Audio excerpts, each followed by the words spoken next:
नमस्कार, आप देख रहे हैं namoformedia.com। बुंदेलखंड के झांसी में स्ट्रॉबेरी महोत्सव की शुरुआत हुई, जिसका शुभारंभ मुख्यमंत्री योगी आदित्यनाथ ने लखनऊ से किया। यह महोत्सव आज से 16 फरवरी तक एक माह चलेगा।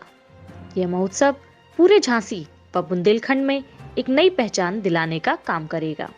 स्ट्रॉबेरी महोत्सव के शुभारंभ के दौरान झांसी में जिलाधिकारी ने कहा कि स्ट्रॉबेरी की खेती से किसानों को काफी लाभ होगा।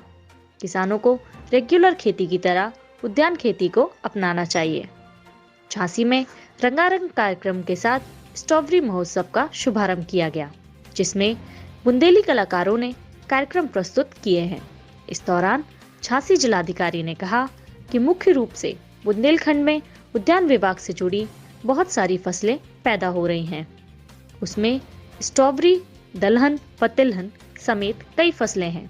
साथ ही संतरे की भी खेती हो रही है। आज इस प्रयोग के हिसाब से बुंदेलखंड में उद्यान से जुड़ी जितनी भी फसलें हैं, उनमें मुख्य रूप से स्ट्रॉबेरी है, जो यहाँ पर पैदा की जा सकती है।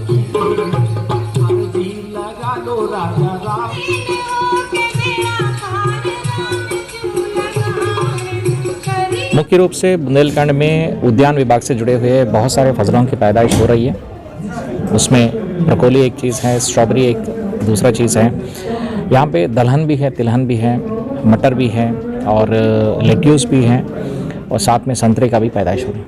आज उस प्रयोग के हिसाब से बुंदेलखंड में उद्यान से जुड़े हुए जितने भी हमारे फसलें हैं, मुख्य रूप से स्ट्रॉबेरी है, यहाँ पे पैदाइश की जा सकती है। ये खबर हमें प्रचार प्रसार करना है और यहाँ पे उद्यान विभाग से जुड़े हुए बहुत सारे विभिन्न योजनाएं हैं। उस योजनाओं की प्रचार प्रसार और किसानों तक पहुँच जाने की व्यवस्था सुनिश्चित किया जाना है। बहुत सारे ऐसी योजनाएं हैं जिसमें सरकार अपनी तरफ से अनुदान भी देती है, जो किसानों के घर तक पहुँचना बहुत ज़रूरी है और किसानों को जागरूक करना भी बहुत ज़रूरी है और किसान को अपनी फसल का जो लाभ है अच्छी तरह से निभाना भी बहुत ज़रूरी है। एक तरफ से धान, गेहूँ जैसे रेगुलर फसल है, वैसे उद्यान से जुड़े हुए फसलों को भी बढ़ावा देना बहुत ज़रूरी है। उसी तहत आज स्ट्रॉबेरी फेस्टिवल के माध्यम से ये सारी प्रयोग किया गया है। और किसानों को कितना फ़ायदा होने वाला है स्ट्रॉबेरी? लगभग प्रति एकड़ 2.5 लाख की खर्चा होने वाली है और प्रति साल में इसकी आय है कम से कम 12 लाख होने की संभावना है। प्रति फसल से, मतलब प्रति क्रॉप से लगभग आधे किलो की स्ट्रॉबेरी इसकी पैदाइश हो जाती है और इस सारे संबंध हम लोग ने अपना प्रचार माध्यम से किसानों को अवगत कराया है। सर, बुंदेलखंड पथरीला इलाका है, यहाँ स्ट्रॉबेरी उगाने के लिए क्या वैज्ञानिक तरीके इस्तेमाल किए? अब इसमें स्प्रिंकलर और ड्रिप इरिगेशन है जो सरकार अनुदान देती है, उसके संबंध में भी किसानों को जागरूक करना बहुत ज़रूरी है।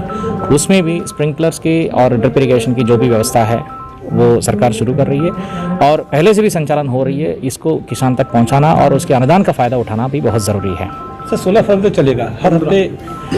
ये जो फेस्टिवल है, एक तरफ से फूड फेस्टिवल है। इस फूड फेस्टिवल में हर हफ्ते एक नए तरीके से लोग अपने खेतों में स्ट्रॉबेरी का पैदाइश करें या अपने खेतों में लेट्यूस का पैदाइश करें। उनको एक मार्केट का साधन देना है, तो फिर इसलिए फेस्टिवल का आयोजन किया गया। किस तरीके से गांव-गांव तक पहुंचे और इसके लिए क्या है? इसलिए हम अपना किसान यूनियन को भी इस प्रोग्राम में शामिल किए थे और किसान लोग अपना गांव-गांव पे अपने किसान भाइयों को भी जागरूक करेगा।